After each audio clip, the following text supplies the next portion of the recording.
hoje eu vou falar, naturalmente eu entendo que eu devo falar da Bíblia, né? Eu,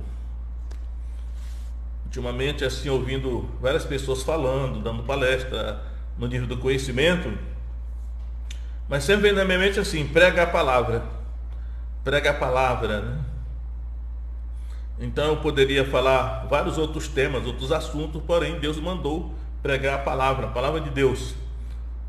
E cada qual tem a sua chamada. Até o versículo que eu citei ontem no meu vídeo, que Paulo fala para que aprendais a não ir além do que está escrito, né? Então, como eu disse ontem, aquilo que Deus escreveu, Ele assina embaixo. Deus tem compromisso com a sua palavra revelada na Escritura. E aí eu não quero ir além do que está escrito, né? Mas podemos fazer algumas comparações. Então hoje o tema da minha palavra é assim, os demônios e o vírus. Naturalmente é um tema provocativo, né? Coloquei desse jeito exatamente para uma provocação, mas é verdadeiro. Os demônios e o vírus. Por quê? Hoje eu ouvi uma palestra, naturalmente pelo YouTube, de um médico renomado, falando sobre essa pandemia. Durante 1h30 eu fui ali, né, preso naquela palestra, muito bem informada, muito bem colocada. E aí eu percebi que dentre as coisas que ele falou que o vírus ele entra na célula, né, e ele toma conta da célula do nosso corpo, e o vírus diz assim: quem manda agora aqui sou eu, né? E ele anula as funções normais da célula. O médico dizendo que uma das funções da célula é produzir a defesa do organismo, né? A imunidade do organismo, mas que esse vírus ele atua dentro da célula, eliminando essas funções de produzir a defesa do organismo e facilitando o ingresso na célula de outros vírus menos letais. Ou seja, o vírus é um invasor, né? Naturalmente que ele invade o nosso corpo. Inicialmente ele invade o nosso corpo, né? Ele invade os órgãos vitais, órgãos internos, e ele invade a célula, que são as células, são microscópicas naturalmente, e ali ele vai eliminando a defesa do nosso organismo, para que o nosso organismo seja, vamos dizer assim, invadido por outros tipos de doenças ou de vírus, né? Meditando nisso, me chamou a atenção aqui na Bíblia esse assunto que eu vou agora abordar da Escritura, que é a questão dos demônios, né? Então vou ler inicialmente esse texto aqui, que está em Marcos capítulo 1, verso 21, diz assim: entraram em Cafarnaum, e logo no sábado, indo ele à sinagoga, ali ensinava. E maravilharam-se da sua doutrina, porque os ensinava como tendo autoridade e não como os escribas. E estava na sinagoga deles um homem com um espírito imundo, o qual exclamou, dizendo: que temos contigo, Jesus Nazareno? Vieste destruir-nos? Bem sei quem és, o Santo de Deus. E repreendeu Jesus, dizendo: cala-te e sai dele. Então o espírito imundo, convulsionando e clamando com grande voz, saiu dele. E todos se admiraram, a ponto de perguntarem entre si, dizendo: que é isto? Que nova doutrina é esta? Pois com autoridade ordena aos espíritos imundos, e eles lhe obedecem. E logo correu a sua fama por toda a província da Galileia. Então, eu quero agora comparar a questão do vírus com esses espíritos imundos que são aqui mencionados, né? Eles também são invasores de corpos, né? E eu vou seguir aqui uma sequência, em primeiro lugar mostrando o seguinte: como é que é a formação do ser humano. existem algumas teorias, mas existe aquilo que o ser humano é considerado corpo, alma e espírito. Alguns consideram só que o ser humano é constituído só de duas partes, né? É a tricotomia e a dicotomia, nesse caso aí. E alguns acham que o ser humano é constituído só de corpo e de uma parte imaterial, né? E tem muita gente boa que defende essa tese aí. Eu acredito que o ser humano realmente é constituído de corpo, alma e espírito. À luz do Novo Testamento, eu sempre digo que a revelação bíblica ela é progressiva, né? A linguagem, a revelação da Bíblia, ela vai progredindo e se ampliando dentro da própria Escritura. O Novo Testamento, ele cita vários textos onde fala de corpo, alma e espírito. O grande problema que eu vejo é que o corpo é muito fácil de nós vermos, de nós tocarmos, de nós examinarmos, porque o corpo é físico. Agora, essas duas outras áreas, chamadas alma e espírito, já é mais difícil. Porque tanto a alma é invisível, intangível, quanto o espírito também. Às vezes, parece até que a alma e o espírito são a mesma coisa. Num certo sentido pode até ser, né? Mas os versículos que falam do assunto, eles dizem que são duas entidades diferentes, a alma e o espírito. Mas eu acredito qual é a diferença mesmo entre alma e espírito, só Deus sabe. Todas as divisões, assim, no sentido didático que eu já vi, são mera especulação, porque não tem como saber, porque eles não aparecem, não tem, você não consegue ver, né? Então a única coisa é só Deus que viu e que vê, e é só o que a Escritura diz que nos limita. Eles podem até fazer comparação, né? Mas eu quero mostrar o seguinte, que o ser humano ele tem um corpo, né? O corpo é, por assim dizer, e a Escritura realmente afirma isso, o corpo é a casa, né? É a casa, às vezes é chamado de tabernáculo, onde o nosso espírito habita. E aí eu já percebi que o Antigo Testamento ele usa a expressão alma, né? Geralmente ele usa a expressão alma, porque a revelação ainda está um tanto quanto, vamos dizer assim, incompleta.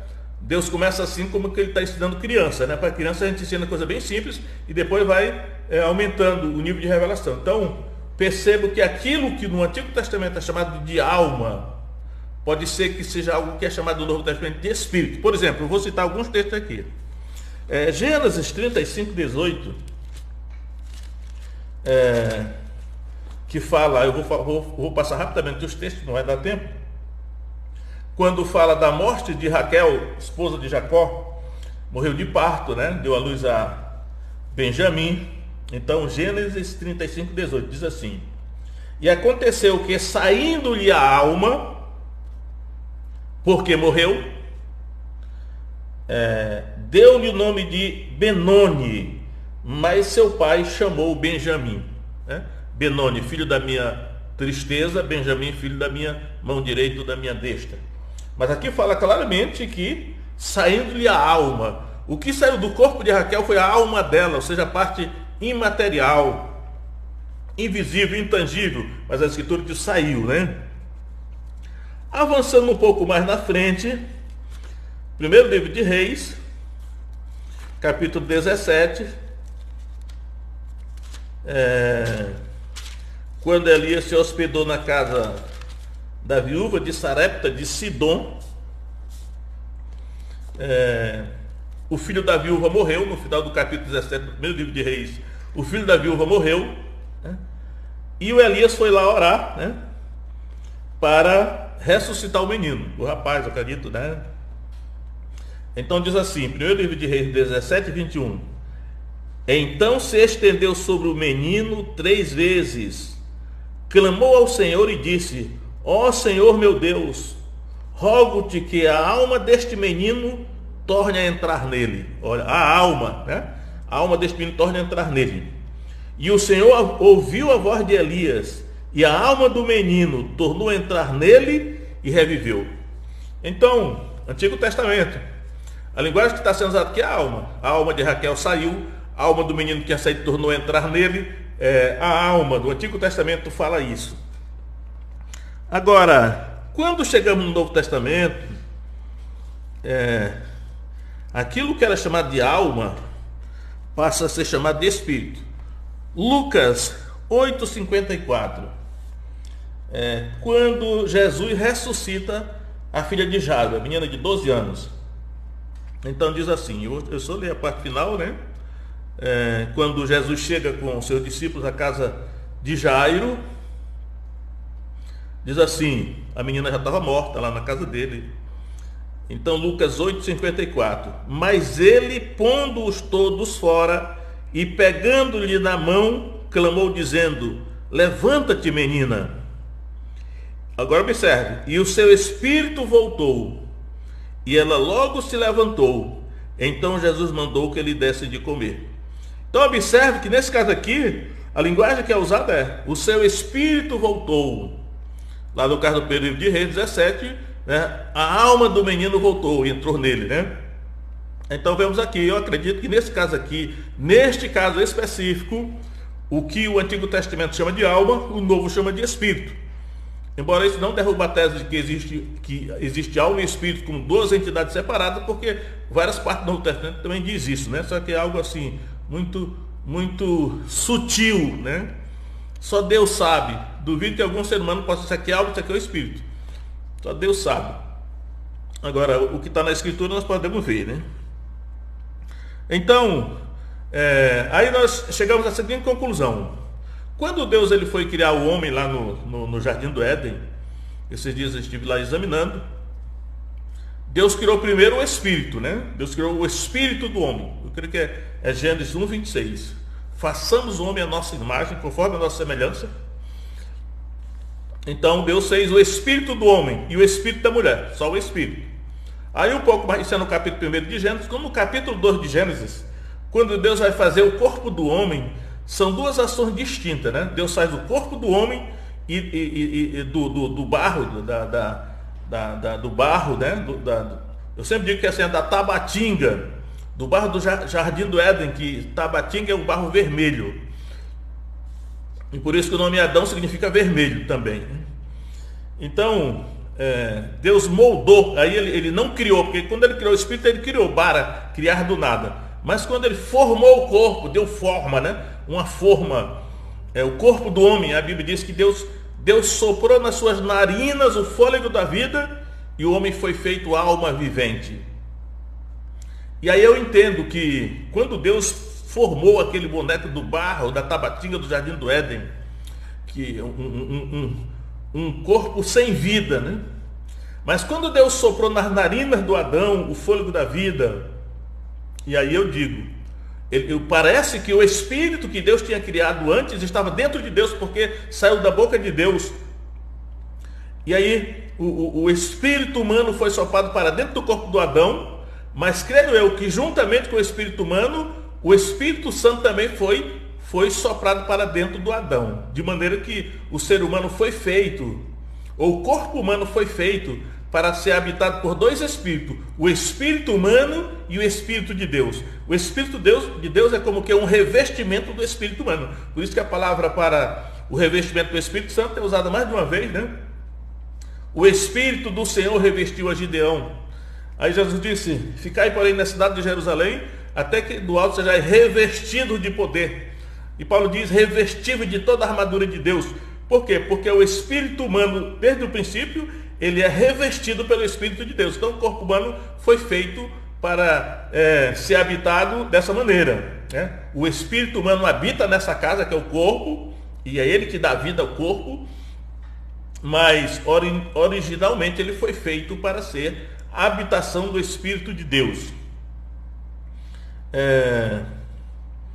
Eu até vou adiantar esse texto que eu iria ler mais na frente, mas já que veio à minha mente, eu vou ler agora 1 Coríntios 3,16. O apóstolo Paulo diz assim: não sabeis vós que sois o templo de Deus e que o Espírito de Deus habita em vós? Observe aí que ele não fala do corpo, ele está falando do corpo, sim, eu acredito, mas embora a palavra corpo não aparece. Mas em 6,19, 1 Coríntios 6,19 ele diz: ou não sabeis que é o vosso corpo, agora sim, agora ele está falando do corpo, ou não sabeis que é o vosso corpo, é o templo do Espírito Santo, que habita em vós, proveniente de Deus, e que não sois de vós mesmos.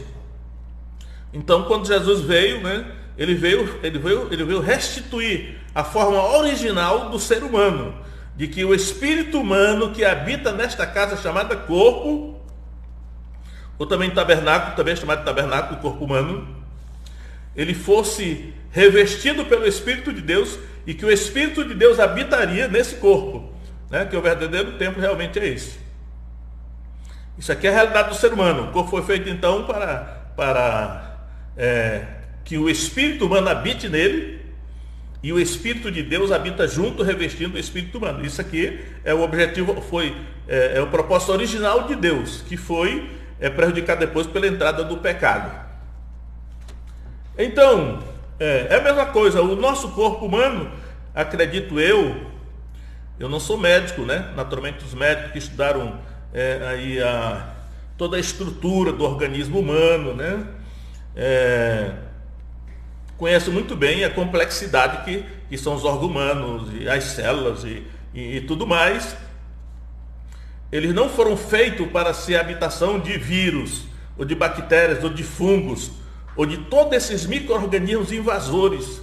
Às vezes não são tão micros assim, né? Porque, por exemplo, as verminoses, sabemos que existem verminoses grandes que de repente elas se criam dentro do estômago do ser humano, mas não foi para isso que Deus fez o corpo do ser humano. Fez o corpo do ser humano para ser saudável.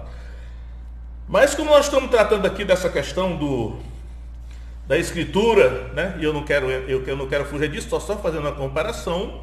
O corpo do ser humano não foi feito para habitação de demônios, né? E aí eu poderia dar o nome dessa mensagem assim: invasora de corpos. Eu já até vi um filme que já faz muito tempo, eu só lembro mesmo do título do filme, que é Invasores de Corpos, né?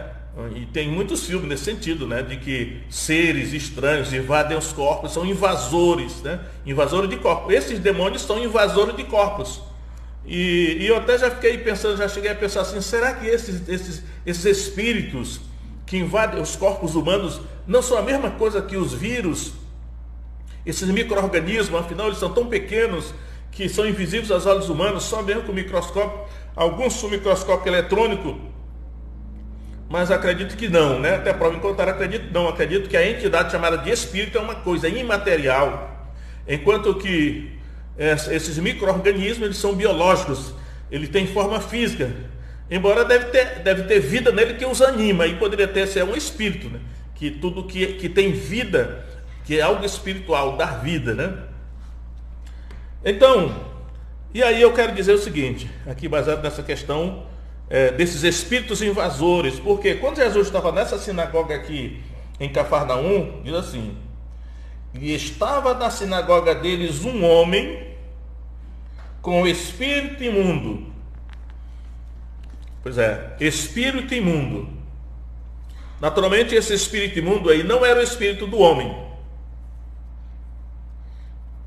Embora de certa maneira podemos até concordar que depois do pecado todos os espíritos humanos se tornaram imundos, né? Mas não nesse sentido aqui.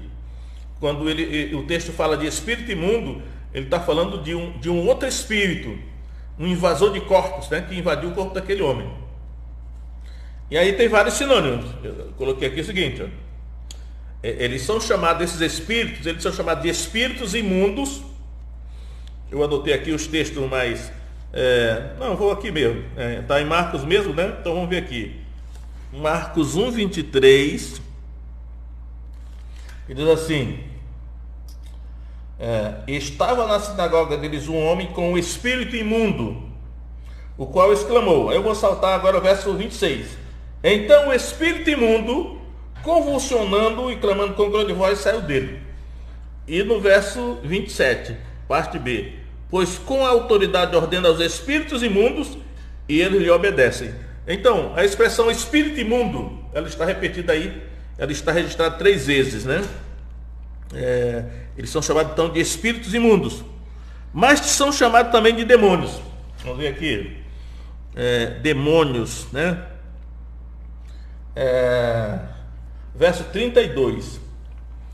Marcos 1:32 diz assim: E tendo chegado a tarde, quando já se estava pondo o sol, trouxeram todos que se achavam enfermos e os endemoniados. Os endemoniados, aí derivado de demônio, né? 34. E curou muitos que se achavam enfermos de diversas enfermidades e expulsou muitos demônios. Porém, não deixava que os demônios falassem, porque o conheciam. Porque o conheciam, né? E ainda no verso 39. E pregava nas sinagogas deles por toda a Galileia e expulsava os demônios. Então, esses espíritos, eles são chamados de espíritos imundos, são chamados também de demônios, né?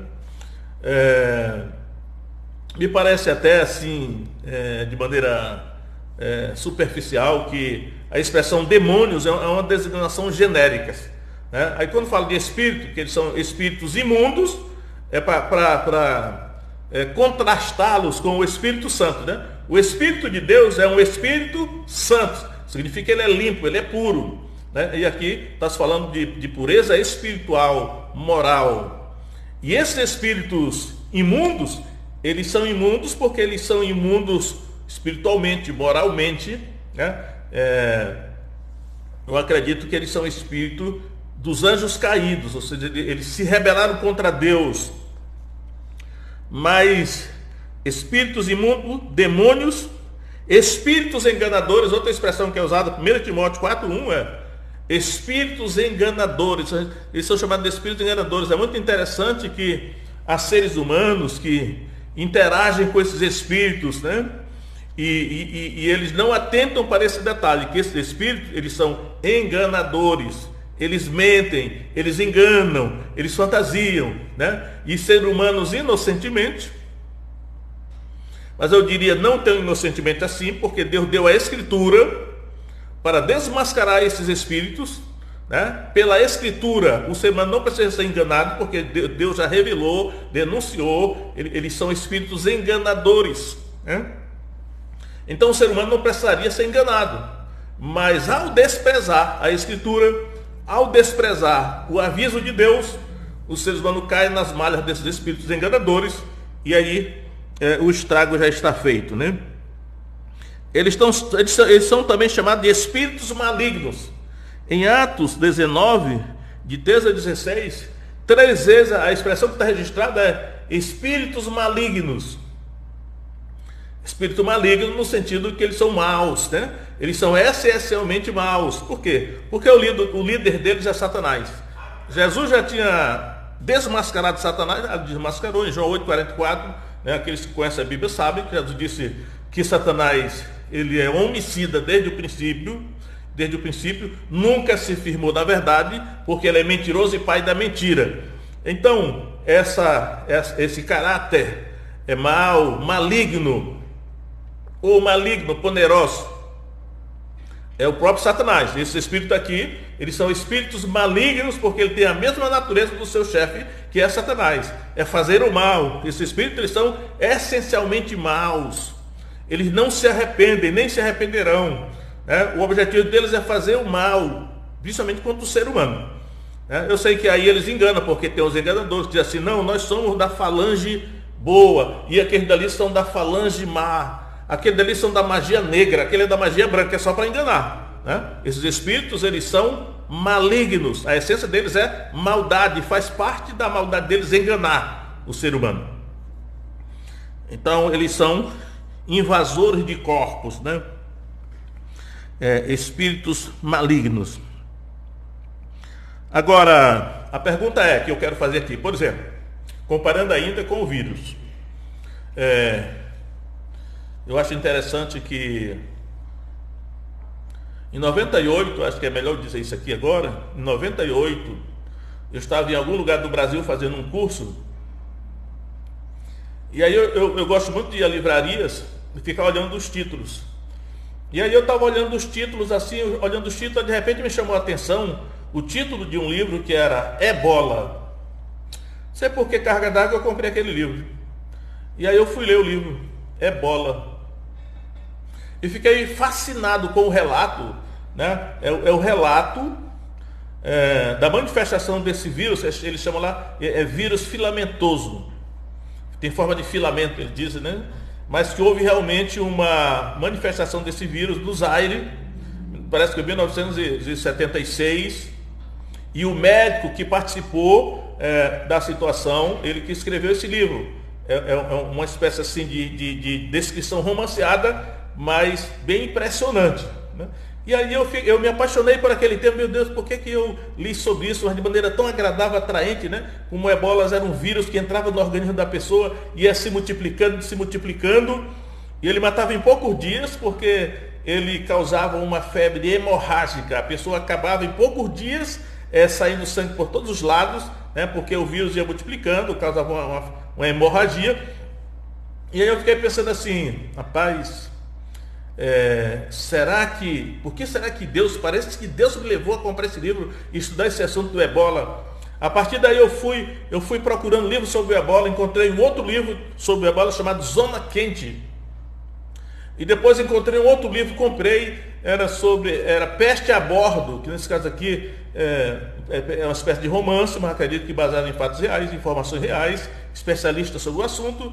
E aí eu disse, puxa vida, por que eu entrei nesse negócio de estudar sobre vírus filamentosos? Será que algum dia o ebola vai fugir da África? Porque havia o ebola Zaire e o ebola Sudão, né? 2 tipos de vírus, ebola, e a letalidade desse vírus era impressionante, né? O pessoal que lida com esse negócio de biossegurança diz que eles eram nível 4. E aí eu disse, será que o ebola vai se soltar da África algum dia e vai se espalhar pelo mundo todo? E aí Deus já está me antecipando para eu ter esse conhecimento mínimo, porque eu não sou médico, mas o mínimo de conhecimento sobre esse vírus. E aí hoje eu me lembrei disso, né? E aí fui lá na minha estante, peguei os 3 livros sobre o ebola. Eu disse, vou ler de novo esses livros sobre o ebola, porque não foi o ebola que se espalhou pelo mundo, mas esse que nós estamos lidando aí. Então, aí a pergunta que fazer é o seguinte, porque eu lembro que quando eu li o livro sobre o ebola, ele dizia que o vírus ia se multiplicando com uma rapidez enorme, né? E dentro de pouco tempo, talvez milhões de vírus estavam dentro do corpo da pessoa. E a pessoa se tornava quase como um vírus gigante, né? E aí a pergunta que eu faço é, quantos vírus cabem no corpo de uma pessoa? E aí a pergunta paralela é, quantos espíritos imundos, quantos demônios cabem no corpo de uma pessoa? E aí a Bíblia dá informação, né? Essa informação no próprio livro de Marcos, Evangelho de Marcos, capítulo 5, quando Jesus pergunta àquele homem endemoniado, eu não vou descer a detalhes lá, porque está muito detalhado, mas vou só passar por cima e dizer o seguinte, quando Jesus pergunta àquele homem endemoniado, na região de Gadara, o Gerasa, Jesus diz assim, qual é o teu nome? Ele diz assim, Legião é o meu nome porque somos muitos. E aí alguns comentaristas, eu acho que quase todos que eu ouvi, dizem o seguinte, uma legião romana, eles dizem, tinha cerca de 6.000 homens. Uma legião romana tinha cerca de 6.000 homens. Mas eu nunca assumi totalmente essa explicação, porque o texto diz que quando os demônios pediram para entrar quase que eu dizia uma manada de porcos, mas é vara, né? Então, que havia por ali, pela região, à beira do mar da Galileia, os demônios pediram para sair do homem e entrar nos porcos. E a Bíblia diz lá que havia quase 2.000 porcos, e eles entraram nos porcos, e os porcos cometeram suicídio, mergulhando no mar e morrendo afogado.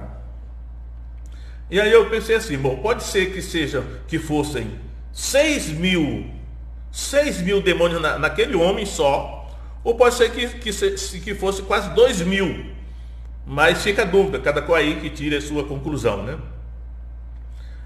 O certo é que milhares de demônios cabem num corpo humano. Aí estamos numa área que nós não dominamos, nós não sabemos o que é um espírito. Eu sempre digo, o ser humano não sabe o que é um espírito. Nós não sabemos, né? Como é que num corpo como o nosso, primeiro assim, como é que num corpo como o nosso pode comportar o Espírito de Deus? Nós não sabemos. Ou então, como é que o Espírito de Deus pode estar em milhares de pessoas ao mesmo tempo? Ele é coletivo? O Apocalipse fala dos 7 Espíritos de Deus, né? Mas é muita coisa misteriosa que Deus fala, mas nós não compreendemos tudo. Temos que ter a humildade de confessar a nossa ignorância sobre coisas que nós não sabemos, mas que a Bíblia ela revela, pelo menos assim, a grosso modo, né? Então, é possível então que milhares de demônios, de espíritos imundos habitem um corpo humano, né? Aquele demônio gadareno tinha uma legião. Mas também, ainda em Marcos, né? Temos a informação em Marcos 16:9 que Jesus tinha expulsado 7 demônios de Maria Madalena. Maria Madalena, que é uma mulher muito famosa, né? Depois ela virou uma santa, mas antes de encontrar-se com Jesus, ela era habitada por 7 demônios. Eu fico imaginando como é que era Maria Madalena. 7 demônios habitavam nela. Não era brincadeira, né? Mas Jesus, né, encontrou com Jesus, Jesus expulsou esses demônios e ela se tornou uma santa, né? O certo é que o corpo humano comporta muitos demônios, muitos espíritos imundos. E aí nós não sabemos de que maneira isso acontece, porque ninguém pode ver, ninguém pode pegar. Eu duvido que alguém consiga fazer exame sobre isso, né? E ainda tem mais toda a mentira que os demônios espalharam por aí sobre determinadas experiências espirituais, que também são mentiras, né? Agora, só que esse texto de Marcos que eu estou considerando aqui, ele não fala só de demônios, né? Ele fala também de doenças. Por exemplo, vamos ver aqui. E logo, verso 29, Marcos 1:29. E logo saindo da sinagoga, foram à casa de Simão e de André, com Tiago e João. E a sogra de Simão estava deitada com febre, e logo lhe falaram dela. Então, chegando-se a ela, tomou-a pela mão e levantou-a, e imediatamente a febre a deixou e serviu-os. Então, nesse caso aqui, essa enfermidade da sogra de Pedro não disse que era demônio, mas disse que ela estava deitada com febre. É interessante que um dos sintomas desse vírus, provavelmente dos outros também, é febre, né? Nós não sabemos que tipo de febre. A febre, naturalmente, acredito eu, pode ser uma coisa simples, mas pode ser o sintoma de algo mais grave também. O certo é que aqui Jesus não fala nada, só diz que ele, chegando-se, tomou-a pela mão e levantou-a. Imediatamente a febre a deixou. Essa é a linguagem que a Bíblia usa, né? Então Jesus curou essa febre da sogra de Pedro, e aqui não fala nada a respeito de demônios, né? Vamos ver aqui. Agora vamos ver, contando um pouco mais sobre esse negócio de enfermidade. Não, agora doenças, né? Doenças e demônios são a mesma coisa? Às vezes parece que sim. Às vezes parece que determinados demônios causam determinadas doenças. Mas às vezes parece que tem uma coisa são demônios e outra coisa são doenças. Pode ser duas coisas diferentes, né? Tem doenças de origem meramente biológica, física, e tem doença de origem espiritual, no caso demoníaco. Então vamos ver aqui. Verso 32, Marcos 1:32. E tendo chegado a tarde, quando já se estava pondo o sol, trouxeram-lhe todos que se achavam enfermos, e os endemoniados. Então, dois tipos de problema, né? Existiam as pessoas que estavam enfermas, enfermidade, naturalmente era enfermidade física, e os endemoniados, enfermidade espiritual. Me parece às vezes que os sintomas podem ser indistinguíveis. E aí vem lá. E toda a cidade se ajuntou à porta. Verso 34. E curou muitos que se achavam enfermos de diversas enfermidades. Então veja só. Interessante observar aqui a linguagem da Escritura, né? E curou muitos que se achavam enfermos de diversas enfermidades. E aqui o curou é terapia, né? Terapeuo. Essa palavra terapia eu acho interessante que ela está por todo lugar na Escritura. Eu acredito que a origem dela está na Escritura. e talvez até os gregos usavam, tá? O Novo Testamento foi escrito em grego, é terapia, terapeuo aqui a palavra que está. Mas o certo é que Jesus, para as enfermidades, diz que ele curou. Terapia, Jesus curou. A maneira como Jesus curava as enfermidades não era de uma maneira só, né? Por todo o Novo Testamento há vários exemplos de como Jesus curou enfermidade de diversas maneiras. Eu acredito que não há um padrão definido, único, né, que nós possamos dizer, Jesus curou dessa maneira. Ele curou de diversas maneiras. Algumas parecem mais assim, repetidas, né? Aí diz aqui, e expulsou muitos demônios. Agora vem, aqui quando fala nos demônios, diz que ele expulsou, né? Ekbalo, é tipo assim, lançar fora. Se você pegar o dicionário do Strong, a concordância do Strong, essa palavrinha ela é muito rica, né? Expulsou, lançou fora, mas sempre assim. Eu lembro que o dicionário, a concordância do Strong sempre diz que é assim, sem uso de violência, de violência física, né? Sem uso de violência física, mas não de violência verbal, porque eu já vi demônios serem confrontados com violência verbal, né? Embora nem sempre. Mas o certo é que para os endemoniados, né? Aqui, e expulsou muitos demônios, porém não deixava falar os demônios, porque o conheciam. Então Jesus expulsou os demônios, expeliu os demônios, porque os demônios estavam num corpo humano que não foi feito para eles. Acredito que esses demônios aí podem ser os anjos caídos, né? Eu sempre digo o seguinte, que até onde eu posso ver na Escritura, os anjos caídos, pelo menos alguns, eles foram lançados aqui sem corpo. Por isso que eles são só espírito, e aí eles procuram corpos para eles ocuparem. Porém, eu creio que os anjos de Deus têm corpos, porque são corpos espirituais.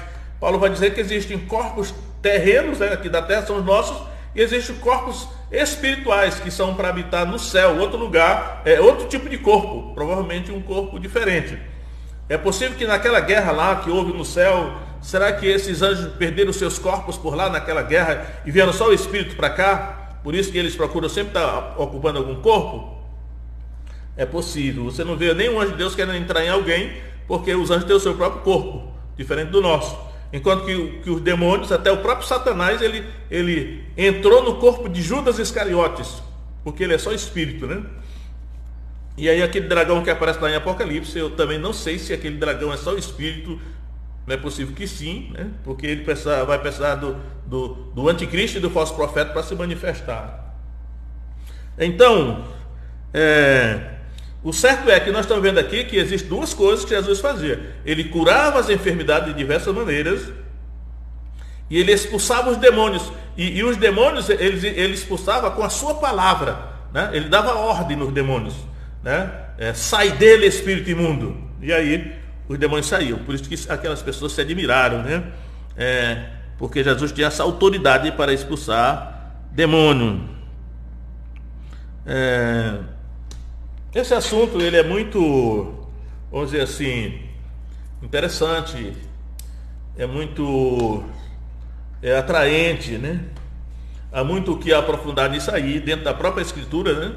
E temos até que ter cuidado, porque quando estamos falando desse assunto, eu acredito que nós temos que ter cuidado para nos ater aos termos da Escritura, aquilo que Deus revelou, para que nós não venhamos a incorrer no ocultismo, né? E pesquisar assuntos ocultos que Deus não revelou, porque podemos ficar fascinados e fissurados e apaixonados por esse assunto, e daqui a pouco a pessoa está envolvida só com os demônios, né? Mas o que eu quero ressaltar aqui é o seguinte, para terminar. Nós estamos lidando com esse fenômeno que eu acredito que na época de Jesus não havia, né? Que é essa pandemia, embora eu digo que não havia, mas podia haver, né? Lá no Antigo Testamento tem vários exemplos. Eu estava pensando naquele exemplo de lá de Jerusalém, quando durante 3 dias houve uma peste em Jerusalém. Uma peste, né? Uma praga, que na verdade podia ser uma virose, uma pandemia. Pandemia não, porque era epidemia, era localizada, né? E E naturalmente aquele aí foi por causa do pecado dos judeus, né? De Israel. E Satanás manipulou Davi para também mandar fazer o censo. E quando Davi olhou, ele viu o anjo que estava entre o céu e a terra, com a espada desembainhada, voltada na direção de Jerusalém. Mas a Bíblia diz que porque Davi e os anciãos de Israel se humilharam, Deus se compadeceu, porque durante 3 dias morreram 70 mil. Era mais letal do que hoje, né? Porque 3 dias só morreram 70 mil judeus, não sei se de Jerusalém, de todas as tribos, né? E aí Deus mandou que o anjo colocasse a sua espada na bainha. E aí cessou a praga. E Deus mandou Davi fazer um sacrifício para Deus, um holocausto na ira de Araúna, o Jebuseu. E às vezes, olhando para o que está acontecendo conosco hoje no mundo, né, eu fico me perguntando: haverá um anjo com a espada desembainhada, estendida na direção da terra? Hoje eu entendo que esse ato de uma espada desembainhada, estendida, é uma ação de comando. Naturalmente aquele anjo estava comandando milhares de anjos que estavam fazendo aquele estrago, né? Não sei, né? Porque se eu não quero assim espiritualizar, é possível realmente que esse vírus tenha sido produzido humanamente, né, em laboratório, e tenha sido espalhado deliberadamente, né, pelo mundo. Eu não tenho prova disso, não sei, mas nós temos que considerar todas as possibilidades, porque independentemente, né, de quais são as pessoas que fizeram isso, é claro que Satanás está por trás. Satanás manipulando essas pessoas, ele pode ter feito isso, né? E aí eu lembro que, para finalizar mesmo, hoje eu estava pensando no seguinte: no capítulo 16 de Números também tem uma praga, porque o povo se rebelou contra Moisés e contra Arão, e Moisés mandou que Arão colocasse incenso no seu incensário e corresse para o meio do fogo e oferecesse o incenso. E aí quando Arão, que era o sumo sacerdote, portanto o mediador, ele ofereceu o incenso no meio do povo que estava morrendo de praga, a praga cessou, porque ele ofereceu incenso, aplacou a Deus, né?